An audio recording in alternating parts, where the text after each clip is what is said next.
Dream big, plan smart, build wealth. This is the TFS podcast, where money talk gets real and financial freedom is more than just a goal. Without further ado, let's dive in.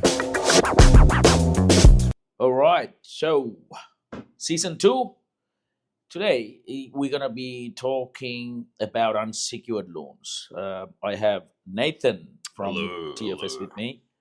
Nathan, welcome to the podcast. Thank you. It's not my first time here, but I'm happy to be back. Yeah, it's the first time with me. That's right. Folks, we're gonna talk about unsecured lending, personal, business. It's pretty much unsecured. So Yeah. let's do this, in an unsecured way, Nathan. What do you reckon? Yeah, why not? Let's go Why for not? it. Let's Yeah. let's break it down in that way. Let's do it. Why not? Just a little bit of background about Nathan. Nathan is one of our mortgage brokers in TFS, but Nathan comes with a lot of experience in unsecured lending and secured lending as well. He has been a mortgage broker before. He worked for unsecured lending company, so he has a bit of That's right. bit of knowledge here. So I'm gonna test him. I'm gonna ask some questions. I'm pretty sure he's gonna ask me some questions as well. So looks like it's gonna be an interesting podcast. Let's do it. Let's do it. All right, Nathan. What is these unsecured loans, man? What is it for? All right. Who gets these things? let's start with the basics. Yeah. So an unsecured loan, it's kind of what it sounds like. It's unsecured. Doesn't need any property or assets of security, anything like that. A lot of lenders will want you to use, your property or a car, something like that, which they would secure against most loans. But with unsecured loans, they don't really need to worry about that. On the upside, or really the thing to really watch out for, is that lack of security does mean an increased rate. I'm sure you've kind of seen that the increased rate in a lot of products, right? So the rates goes up That's right. when Yeah, you go unsecured. that's right. So if you're paying about 18, 20, 25, 30, 40, it's pretty much unsecured. Yeah, that's correct. Yeah, those rates are in Yeah. line, and depending on the lender you go to, can even Yeah. be sometimes higher. Yeah. To be fair, most of the time it's probably around that 25% Mm. APR ballpark. Depending on the lender, can be more, can be less. Different lenders have different risk appetites, but you're right, it is around that ballpark when it comes to unsecured funding. That's why if you do have the asset and you do want a lower rate, it's probably better to go to a secured mainstream bank or something like that, or even the smaller fintechs will offer secured options as well. Yeah. Okay. So it's a funny thing, Nathan. So when a consumer goes and get a personal loan, which is unsecured, Yes. most of the time, Mm. I think 99% it is Yeah. unsecured. Yeah. I have seen certain types of personal loans are secured against a vehicle you may have in your Yes, house. they I've do seen that. that. Yep. So the rate can slightly come down, but it's not a massive difference. That's very true. We're Yeah. looking at about maybe instead of 15%, probably about 11, 12. Yeah, that sounds about Yeah. right. For those types of loans, I think with using cars as security for personal loans, you see it's around that ballpark. But if they don't have a vehicle, something like that to secure against, I'm not even talking about personal loans. I think personal loans in general, unsecured, the rate's on the higher end. Yep. But if you're looking for commercial funding, it's going to be a lot higher than that. Yep. See that's where I need to get to this conversation. The business owners, right, small to medium business owners, they need funding, Of course, yeah. right? Especially if you're in a product-based business, for you Yeah. to import your products to sell in Australia. You most likely will be importing it from China or Yeah, different parts of That's the a world. big market there. There's yeah. big market there, Yeah. right? So I've seen quite a lot of unsecured lending in that space. Yeah, there is. And I don't see anything wrong with it as long as the business owner has done their numbers right Yeah. and have a plan to pay it within that time frame. Hmm. In your opinion, what are the worst case scenarios you have seen the business owners taking an unsecured lending, let's say about 200,000 to bring stock Mm. What are the nightmares of, why don't you share some? Well, it happens. I can say Yeah. it definitely happens. I've Yeah. seen some situations where, and I won't name the lender, but clients have gone to a certain lender. They've worked with them. This lender was very eager to give them quite a large loan. Problem is, the product that they wanted to buy, they didn't actually have access to that anymore. It was sold out. So they essentially went to get funding because they thought they needed to move quickly. The product wasn't there. And so what happened was they essentially lost out on that. They didn't get the product, but most importantly, they couldn't make any profit. And so because of that, the lender actually went to get a letter of demand on them, and they ended up going down to the collections route with this lender. It didn't end too well for them. So I think you make a good point that those situations do happen, and in order to mitigate that, you really need to be sure before you take out that loan. You're dealing with high rates, as well as in the unsecured market, especially in business funding. The unsecured market not as regulated as a consumer market. The laws that apply to lenders is a lot more relaxed compared to the consumer space. So they can, let's say, get away with maybe more letter of demands, more demanding in really what they do. I've even heard of a lender taking ownership of the client's bank account. That's what happened. They took ownership because they wanted to make sure that when any money into that account, they would get paid first before anyone else. Recovery positions, right? Yeah, exactly. Yeah. Which is such a foreign concept actually to a lot of people. And I'm sure if that person knew that they could potentially lose access to their business bank account and no longer own it at all, I'm sure they wouldn't have signed that contract. So an interesting point is to read over the contract, folks, because there's a lot of things in there you might not realize affect you. Interesting. Yeah. There you go, folks. When you're taking unsecured loans for your business, take your time to read the terms and condition as well. Yeah, definitely. Just to just for yourself to understand what you're signing. If something goes wrong, it may not be something that you did. It could be many other reasons. So that's why COVID was a big one back then. COVID was a big one. Yeah. Things that are out of your control. Exactly. So always read, understand, have a contingency plan as well. Look, if you don't take risk, you can't. My opinion is, if you don't take risk, if you're a business owner, you can't. It's sort of about survival. You can't win, right? No, of course, I agree. You got to take risk to win. If you don't take risk, you can barely survive, in my opinion. And on that point, what do you think the biggest risk you've taken early in the career to get TFS to where it is now? Oh, mate. Luckily, I didn't have to go down the path of unsecured borrowing. Yeah. But then there were unsecured borrowing as a personal loan for our personal matters. So now it's all of a sudden I'm working at ANZ. I've got an income coming every month, or I can't remember, probably fortnight, right? I know that I was earning about 45,000 a year back in 2007, 8. Okay, right? 45,000. The moment you go to an entrepreneur lifestyle or starting a business, now you're not having that fortnight income. Yeah, it's right? you gotta have something saved up. Me and Sonali actually took as far as I can remember, we took a personal loan just to cover ourselves for the next 6 months. Right, and it paid off. In case. It paid off in the end. Yeah. So Sonali said, "No, I trust you. I know you do well, but in case, just have this." So we did take that, but we didn't use it, Nathan. I didn't have to use it, so it's like an overdraft sort of facility. Put it that way.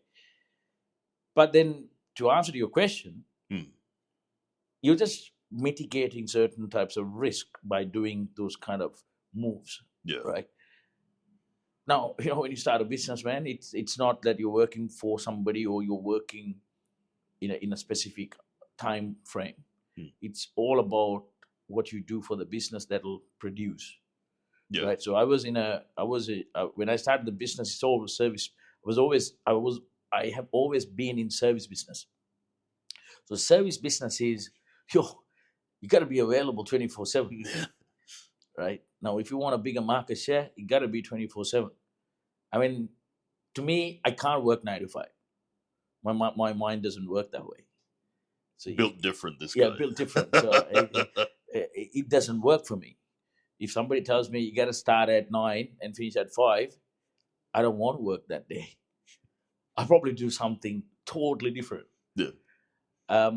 But work is not a work for me. It's like for the business, even the days I started the business, I had multiple business, by the way. When I started this business, I had a gym mowing. No, really? I used to cut grass. So again, a service business. Interesting. Yeah. But again, even for me, even that one was, cut that grass, cut that lawn. But I mean, I want to see that lawn looking brilliant. Where that I would like to go and, stay there, have a barbecue, walk around, or lie down on the lawn. I want that. I always did that. Sometimes, man, it's about $30 cut. It might take me a good 45 minutes to cut it because it's not about money. It's always about the service, how quality you can deliver. That's true, yeah. And what I learned from that point is then that particular client is always asking me, hey, can you come and mow the lawn again and I'll pay you double? You sure? Yeah, done. That's 30 becomes 60. And then I can easily ask him, look, you know my work. That is not going to cut for me. Can you pay me $50? Yep, no worries. You just ask and they give you. So that's a service business. So service business is all about, it's not the time you put in, it's the quality you output to your client. Yeah. So that has been like that. I reckon TFS, who we are at this point of time, we're still growing. I'm not saying we are a grown company. We are nowhere near grown, right? So now we are heading into leveraging.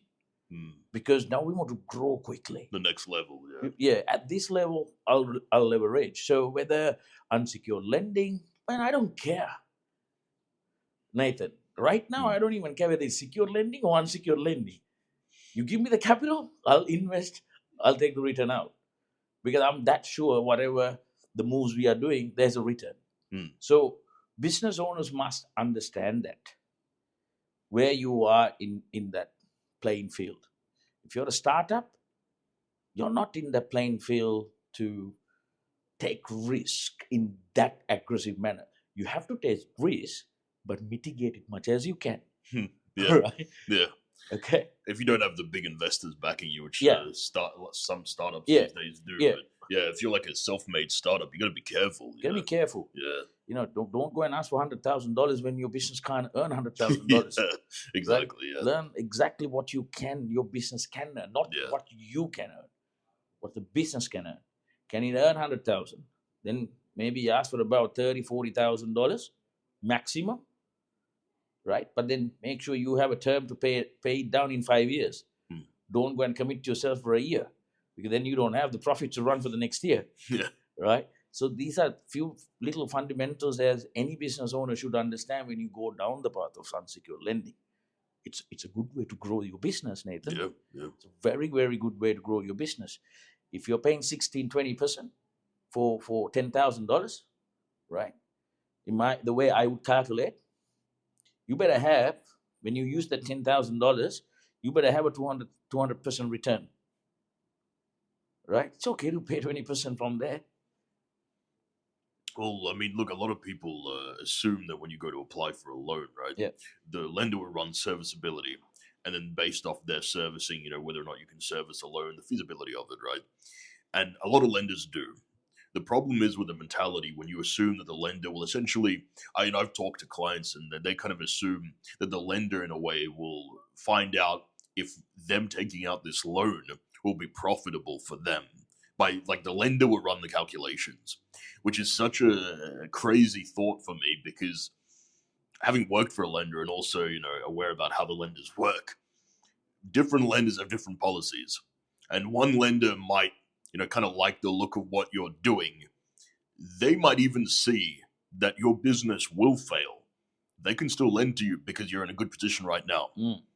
They won't take into account necessarily the future, your goals and plans like that. Not every lender will. Most, but not everyone. So don't go assuming that the lender will necessarily have your best interest in heart in terms of the future of your business. If you're in a good place right now, they'll see that they'll lend to you, but they're not calculating, years in the future.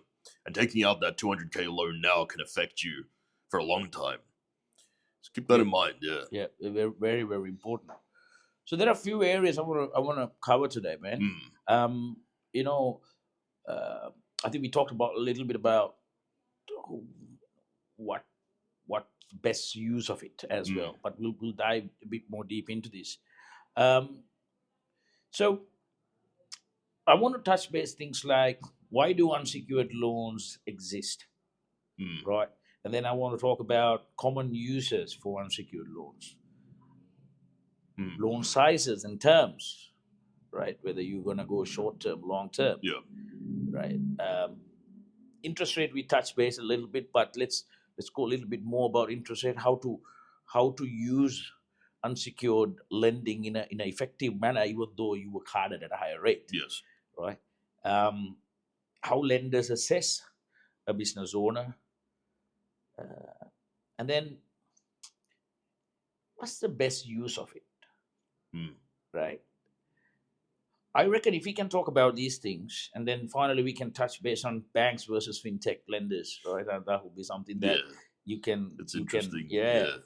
I reckon that will be a very, very good set of information for our listeners to understand about unsecured lending, and if you're a business owner, how to use that facility to grow your business, right? So let's start with why do they exist? Why do they exist? Yeah. Why do they exist? Well, I mean, look, not everyone owns property, right? Yeah. So I guess not every situation kind of has a full secured loan option. So it's good to have the unsecured option for the people who kind of need those funds quickly without tying up an asset, right? Also, the good thing about unsecured loans is you find that you can get faster approvals with unsecured lenders, especially the fintech unsecured lenders, a lot faster approvals, less paperwork in a lot of ways. Depending on the size of the loan, they might get property involved, like through maybe PPSR, stuff like that. But in general, there's technically no risk to the property unless you don't pay your loan. Then they might come after the property, but that's more unlikely upfront if it's not secured. So it's a lot of options there. If you put a PPSR, but what does it mean? What is it? Is it like, okay, if by any chance was for whatever the reason, you couldn't pay that loan, right? And is it going to be a caveat, or is it going to be registered as a second mortgage at that point? So look, generally, how does it work? Look, the PPSR, which is the Personal Property Securities Register, it's like an online database. And essentially the lender will register their interest in, let's say, a car, right? So what will happen is the person will go, they'll be able to, let's say, instead of like going into arrears like multiple times, they might issue a letter of demand.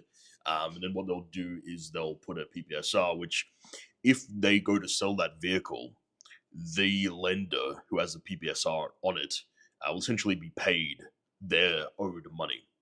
And that's typically the collections team that handled that. Now, I worked, I guess, with the collections team, but I wasn't in collections, so I'm not 100% familiar with that collections process of it.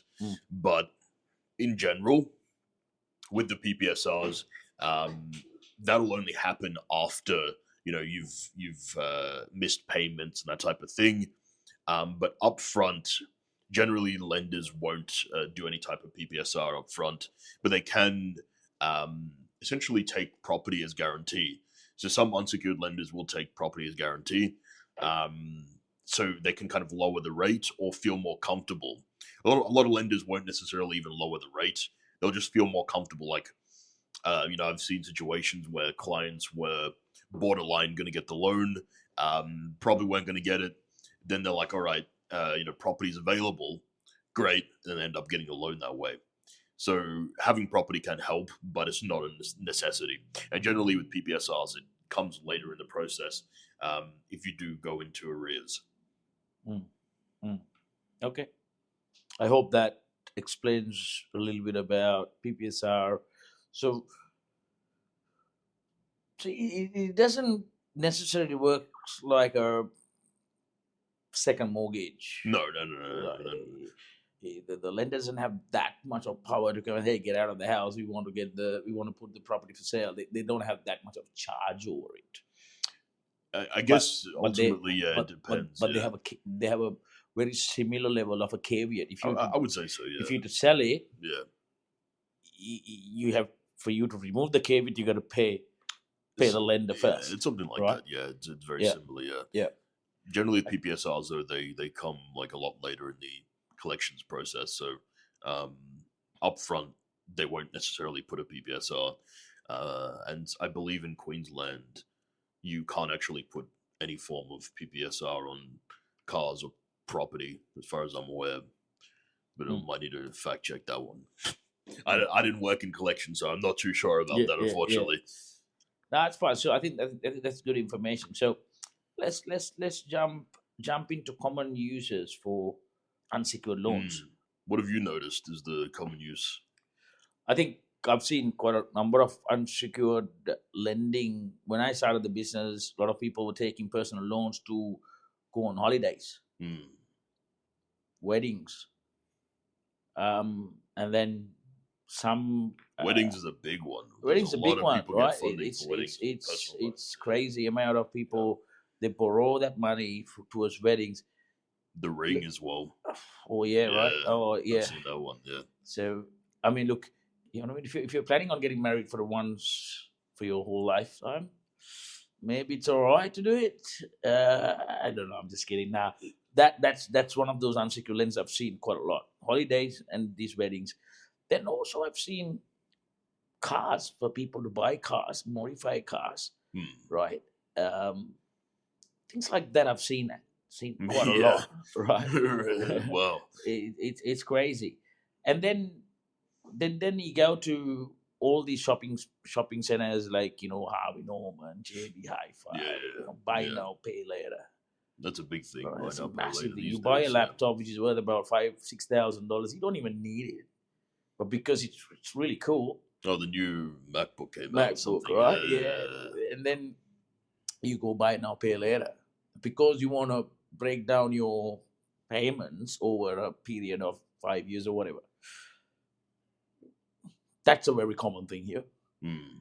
Now, from my perspective, when I see these kind of things, now all of a sudden in about 6 months or 12 months later, these customers come to TFS as an example. Hey, you want to buy my first home?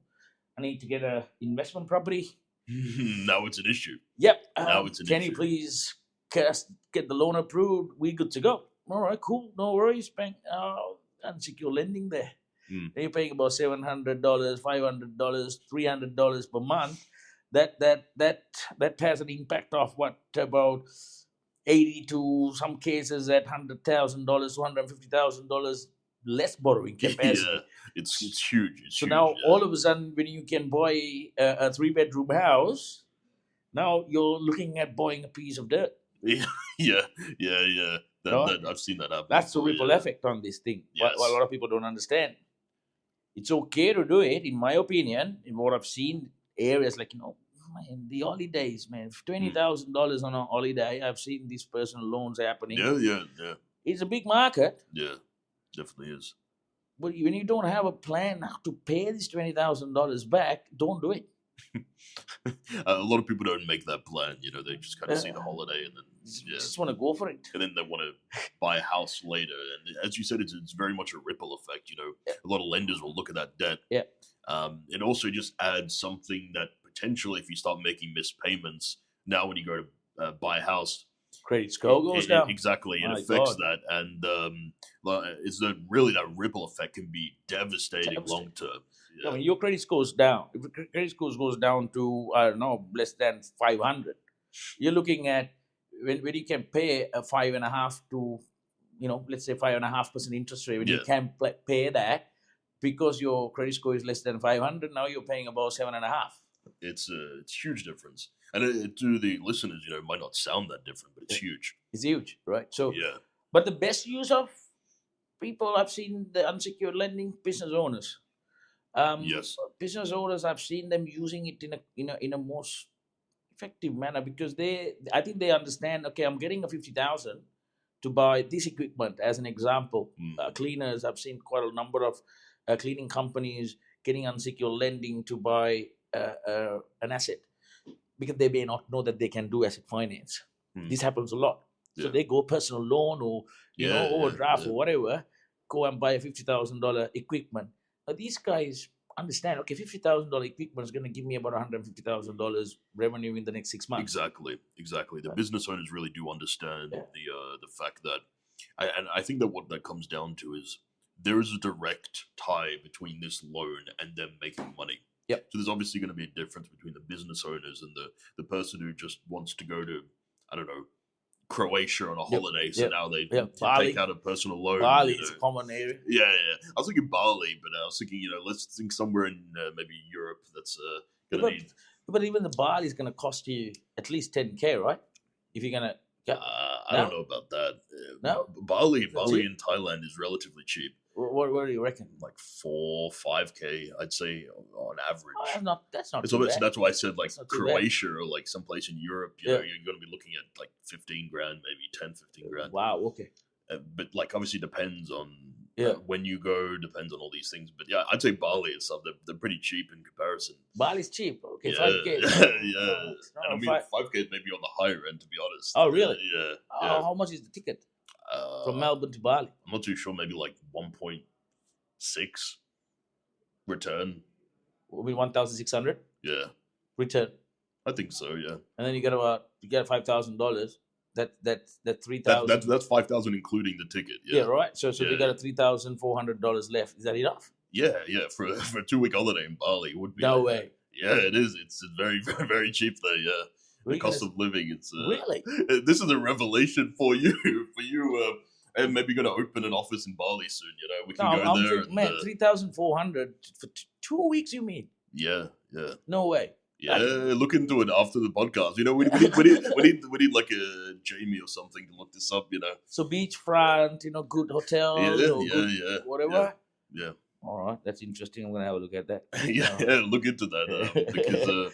Okay, it's pretty cheap. I think we got sidetracked a little bit when the Bali games in play, but coming back to the holidays, like you said, going to Croatia, a Euro trip, that's going to cost you. Yeah, that's when it costs a lot. It's going to cost you a lot. Yeah. So it is important for you to have a plan. But if you're a business owner, understand exactly what you're using it for. Make sure you have a better revenue stream to pay that off. Look, if you're a business owner, rather than getting a personal loan, maybe consider an overdraft facility or an asset finance if you're getting assets. That's a better way. I would say. Nathan, would you agree that will be a better way to do it? I think for the most part, if your goal is to improve cash flow, you don't need the lump sum up front to go with an unsecured line of credit. But in general, like you'd probably, if you need like equipment finance, you can kind of secure it. But I'd say going for an unsecured line of credit would probably be what you want to look for in those situations. Yeah. All right, let's dive into loan sizes and terms. This is an interesting one. So shorter terms, you get less interest overall, but then you go longer terms, you're lowering your repayments. Yeah. How does that work? I know your previous employer where you were working, you had a lot of short terms and I would say mid-term sort of. Yeah, it was like 2 to 3 years, 3 years max. Yeah, 3 years max. So it would be considered short term, but it's not like super short term. I think, look, the longer you hold a loan for, let's say you can take out a personal loan for 7 years, and you'll pay maybe $400 a month, right? Over 7 years, $400 a month. If you take that same loan amount for, let's say, 2 years, that could jump up to, I'd say, close to probably 2 years, high interest rate, close to maybe $1,000 a month even. if it's like a 1 year, 2 years, Yeah. it's significantly higher Yeah. because your monthly repayments go up Yeah. because there's a lot less time to repay it. So a high interest rate plus a lot less time, your monthly repayments are going to be high. That's why a lot of people kind of choose the longer loan terms. Yeah. And some lenders will even let you pay off the loan amount before the full term runs. So you end up actually saving interest. So if you choose the longest loan term with the smallest monthly repayment, then you get, your business is doing well, you get a nice lump sum from somewhere, and you pay it off. You actually save interest doing it that way, save money doing it that way, than taking it over a shorter time. Okay. So you would say take it to the longest possible term. Yes, in most cases, and I'd say 90% of cases, take the longest term that they offer you and pay it off as soon as you can. Okay. So I'm saying, like, and what think sort of it like it's a 2-year loan term, but you're actually taking a 7-year loan term. Yeah. And then, depending on the lender, they might have like some type of break cost or some type of fee there, which you'd pay if you don't go the full amount. So what you just need to do is the calculations for if it would be worth it for you to pay it off early. Because a lot of times what you'll find if you do the maths, you do end up paying the break fee, but you still end up paying less than you would if you see that through. Yeah. And if you would have taken the 2-year term. What's the typical break fee? It's hard, to be honest, it's hard to say because some lenders charge a standard like break fee. Yep. Other lenders will charge based off the percentage of the loan you have left. Okay. And that would be also dependent on how much you take out.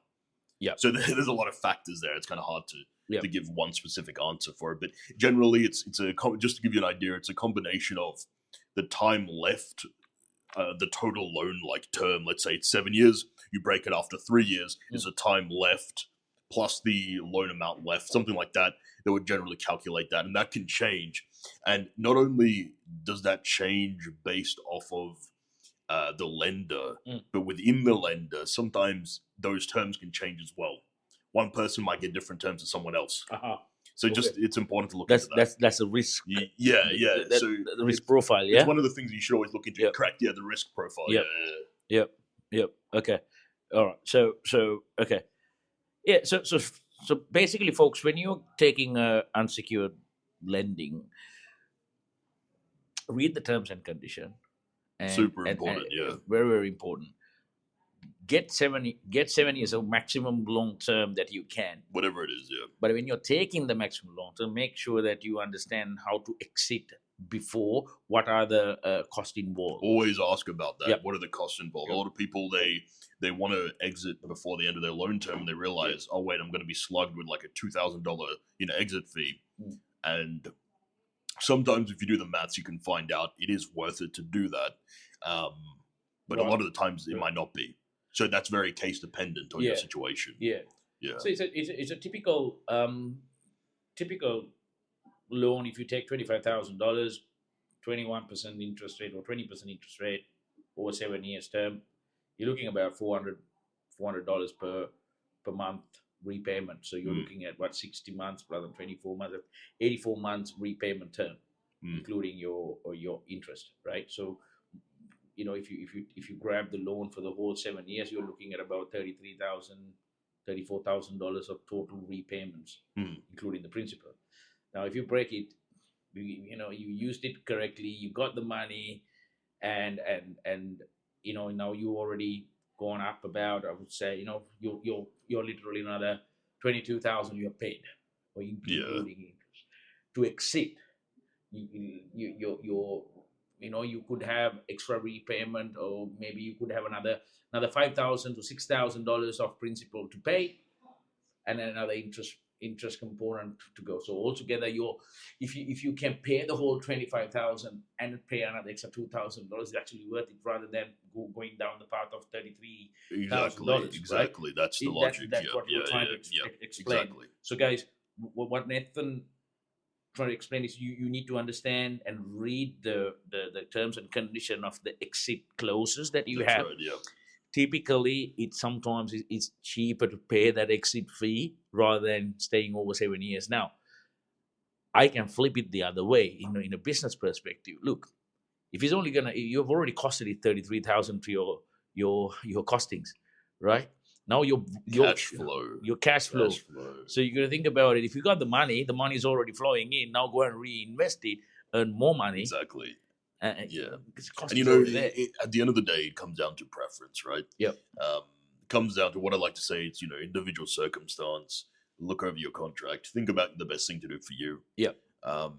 But you're right. Sometimes actually keeping it might be more beneficial for you. Yep. Than paying the lump sum. Yep. So it really just depends on the situation. Yep. I guess it's important to not get complacent, and it's important to at least figure out which camp you sit in.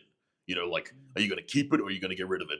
A lot of people that thought doesn't even cross their minds. Yep. They just keep it the entire time, but that might not be the best thing to do. Correct. So depending on your circumstances as well, yes. If you're planning on buying a property for your business or even for yourself, if that is going this liability is not giving you an extra $100,000, that's an issue.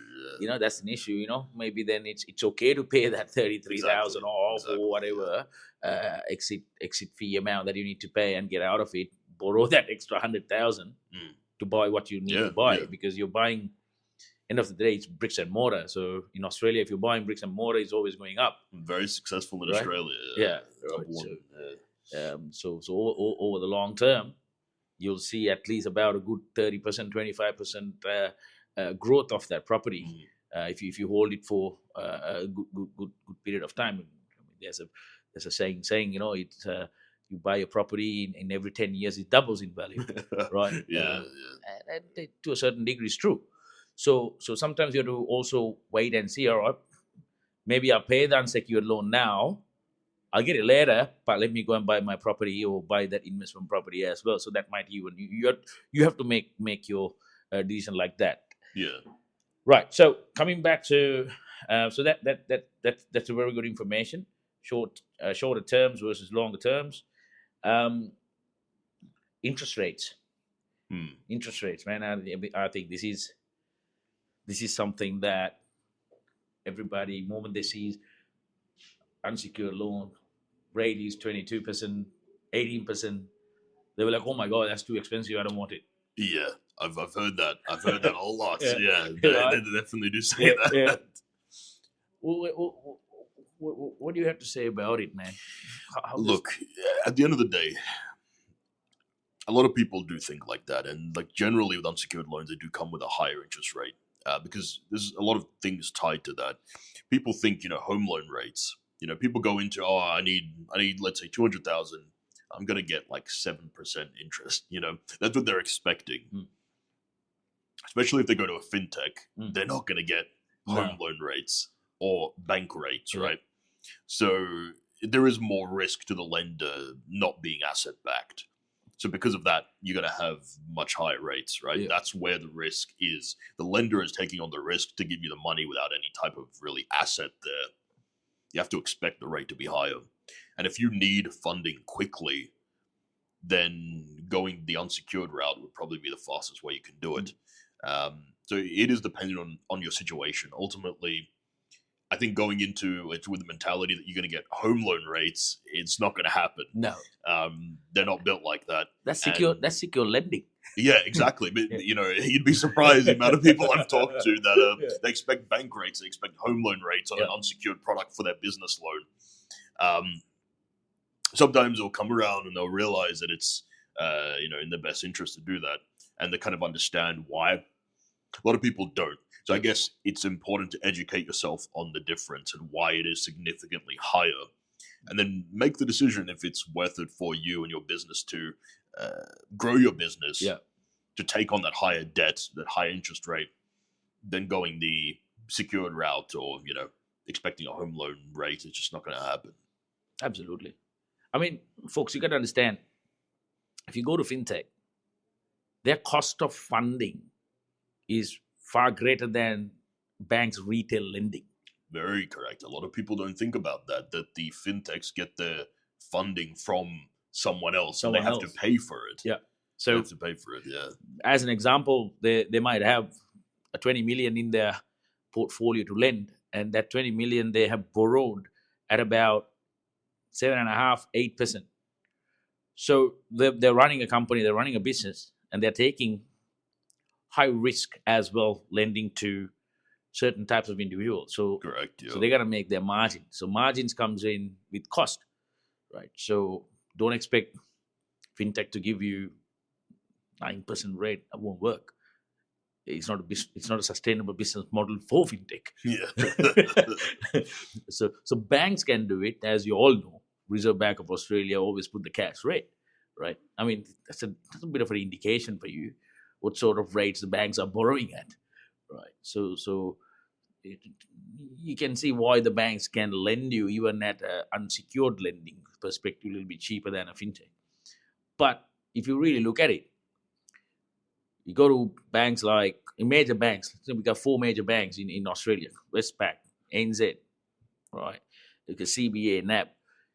You want to go and get a unsecured lending from them, you hardly get a rate in single digits unless your credit score is like top notch Yeah. and you have enough assets to back that lending. Not only that, but Right. with those lenders, those banks, it takes a very long time. The turnaround time when it comes to Yeah. lending is Yeah. business lending is a lot of documents. We're talking weeks. Yeah, It'll be a month. Or they'll more, ask you yeah. what you ate last night as well. And Exactly. when they've Exactly. been digesting well in your time. I mean, they'll ask. They'll ask. They some do. They questions. ask. They ask. It's So great. it'll take time. Yeah. But again, if you look at the difference between you go down this path of giving all the documentation, giving everything to the bank, 2-3 weeks later, get a loan approved, your rate is about 13.99%. Where fintech would have given you 16% 2 weeks ago. Exactly. Yeah. Right. So we got to understand the importance of that.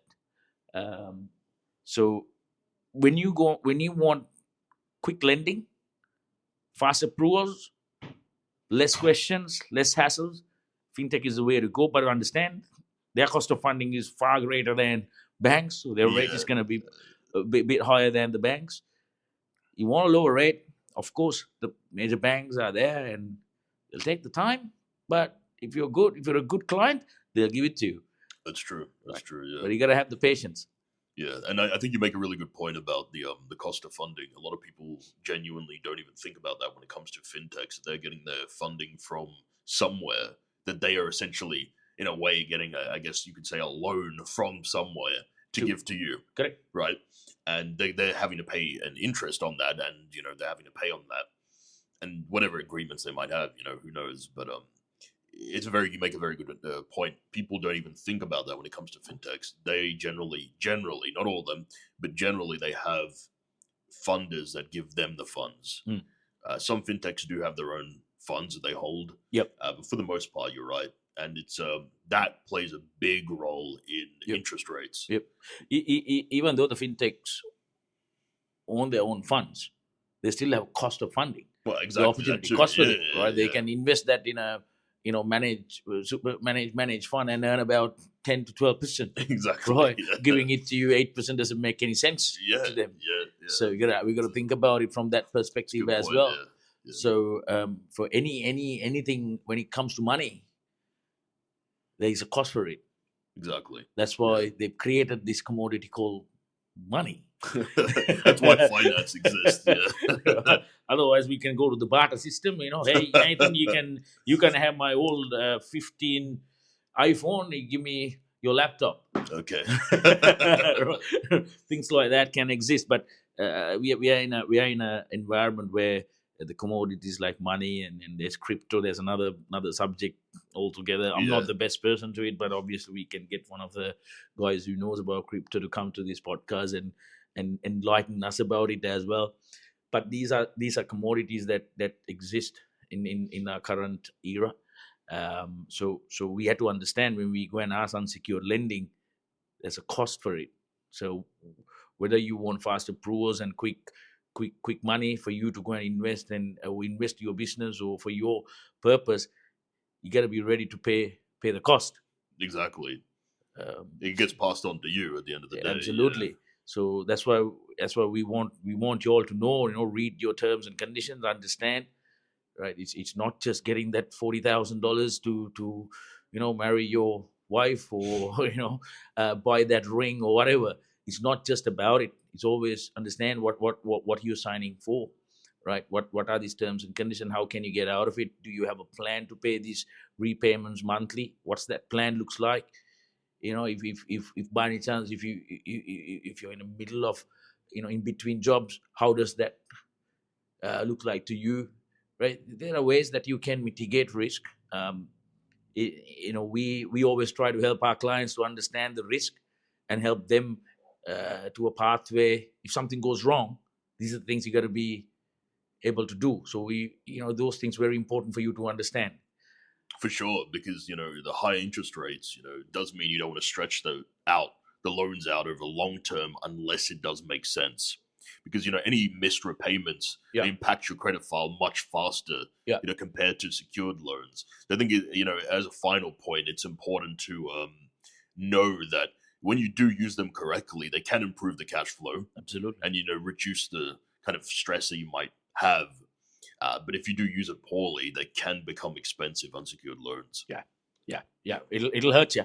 Yeah, it'll hurt you. Yeah. So if you're a business owner, unsecured lending is very good. Have a plan and make sure it has a purpose for it. So if you're planning, again, I'm going to repeat myself here. If you're going to borrow at 20%, make sure you're going to have about 200% return on that when you invest. So that's for you business owners. So make sure you do those numbers before you go and get that money. I think that was a great episode, Nathan. Nathan, thanks for coming, man. No problem. We'll do a bit more things like this. Let's do it, man. Probably a secured lending.